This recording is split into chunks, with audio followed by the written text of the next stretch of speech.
Bismillah. Assalamualaikum warahmatullahi wabarakatuh. Kami dari kelompok 8 ingin menjelaskan tentang hasil tugas proyek akhir dari mata kuliah Sistem Berbasis Pengetahuan dengan judul yang kami buat adalah Sistem Pakar Diagnostik Kerusakan pada aki kendaraan bermotor dengan metode forward chaining. Selanjutnya ada anggota kelompok 8, yaitu yang pertama ada Mas Fajar Arif Usba yang memiliki tugas yaitu membuat poster. Yang kedua ada saya sendiri, Riko Saputra, sebagai presenter dan membuat aplikasi sistem pakar. Yang ketiga ada Mas Rizky Yakub yang memiliki tugas untuk menyusun laporan.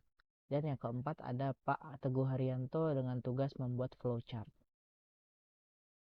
Oke, yang pertama metode forward chaining.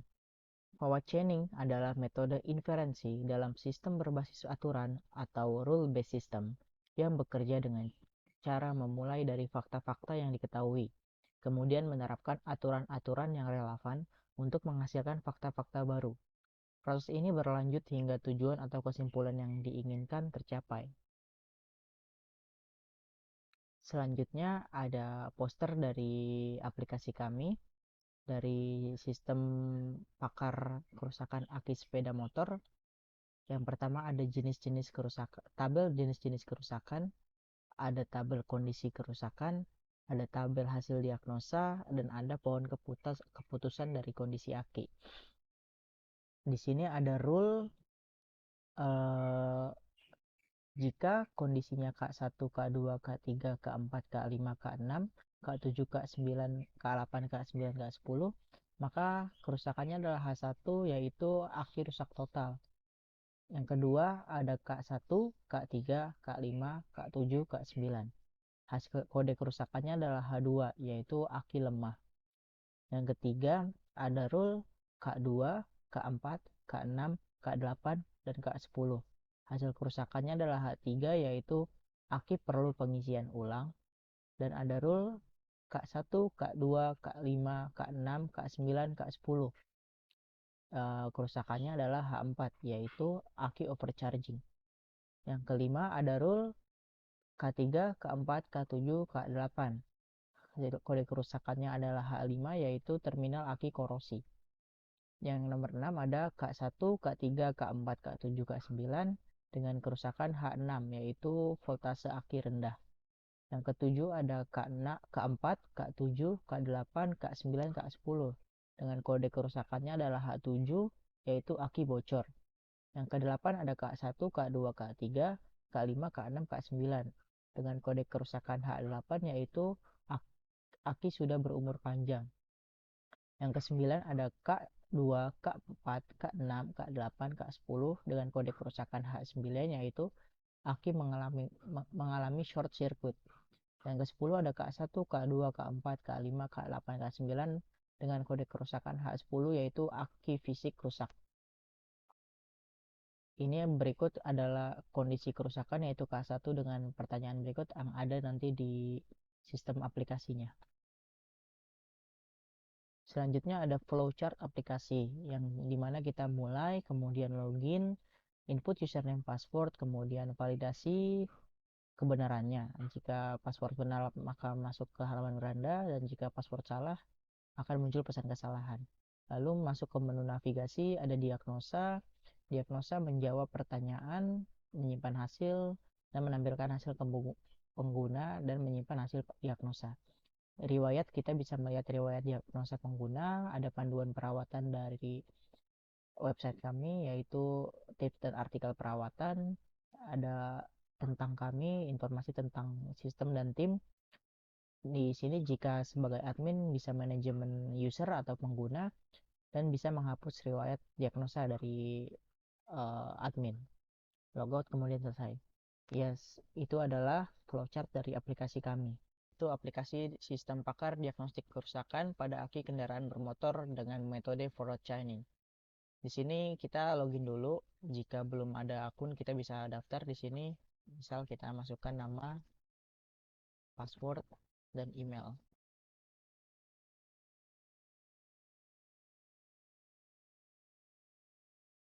Jika sudah, langsung saja register. Jika sudah regis, bisa login dan masukkan username dan passwordnya.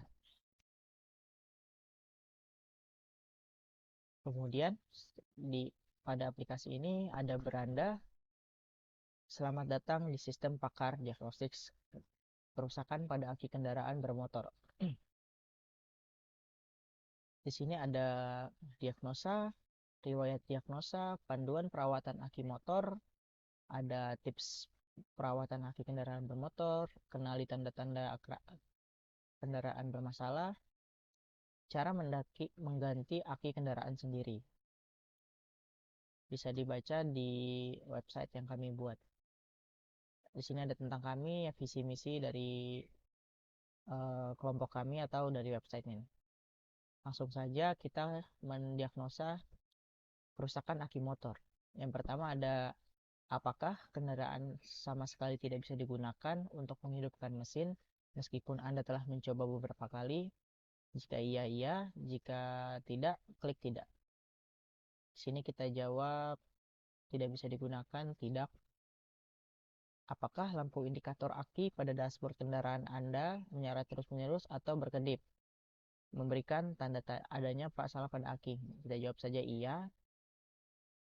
Apakah Anda mencium bau asam atau bau menyengat lain yang berasal dari aki kendaraan Anda yang mungkin menunjukkan adanya kebocoran atau overcharging? Kita jawab tidak.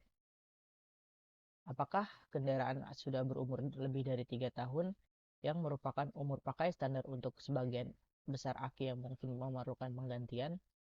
Mungkin kita jawab saja ya. Apakah Anda harus seringkali mengisi ulang aki kendaraan karena aki cepat habis atau tidak menyimpan daya dengan baik? Kita jawab tidak. Apakah Anda melihat adanya korosi atau karat pada terminal aki yang dapat menghambat aliran listrik dan mempengaruhi kinerja aki pada kendaraan Anda? Kita jawab tidak. Apakah lampu-lampu kendaraan Anda, lampu depan, rem, terlihat lebih redup dari biasanya, yang bisa menjadi indikasi aki melemah? Bisa jawab iya. Apakah Anda mendengar suara bising atau dengungan yang tidak biasa dari area aki kendaraan Anda yang menunjukkan masalah pada aki? Kita jawab tidak. Mengukur voltase aki kendaraan menemukan bahwa voltase tersebut kurang dari 12 volt. Biasanya menunjukkan aki perlu diisi ulang atau diganti. Kita jawab tidak. Apakah Anda melihat tanda-tanda kerusakan fisik pada aki seperti bengkak, retak, atau kebocoran yang menunjukkan aki tersebut segera diganti? Kita jawab ya. Kita klik langsung diagnosa. Muncul hasilnya adalah aki lemah. Dan ada deskripsinya yaitu aki kendaraan Anda masih bisa digunakan, namun daya listriknya lemah dan mungkin tidak mampu menghidupkan kendaraan dalam kondisi tertentu. Periksa dan pertimbangkan untuk mengganti aki. Nah, di sini bisa kita coba diagnosa ulang, dan misalkan kita mau melihat riwayat, ada di sini. Riwayat deskripsi aki dari kita.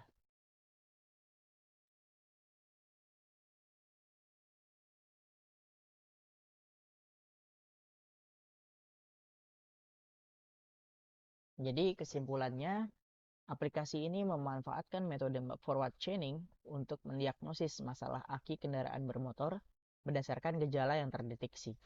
Dengan antarmuka yang ramah pengguna, aplikasi ini menghemat waktu, mengurangi biaya, dan meningkatkan efisiensi perawatan aki. Aplikasi ini juga berfungsi sebagai alat edukasi, meningkatkan pengetahuan pengguna tentang masalah aki dan cara mengatasinya, serta menyediakan panduan perawatan yang jelas untuk menjaga aki tetap optimal. Sekian dari kelompok kami, kurang lebihnya mohon maaf. Wassalamualaikum warahmatullahi wabarakatuh.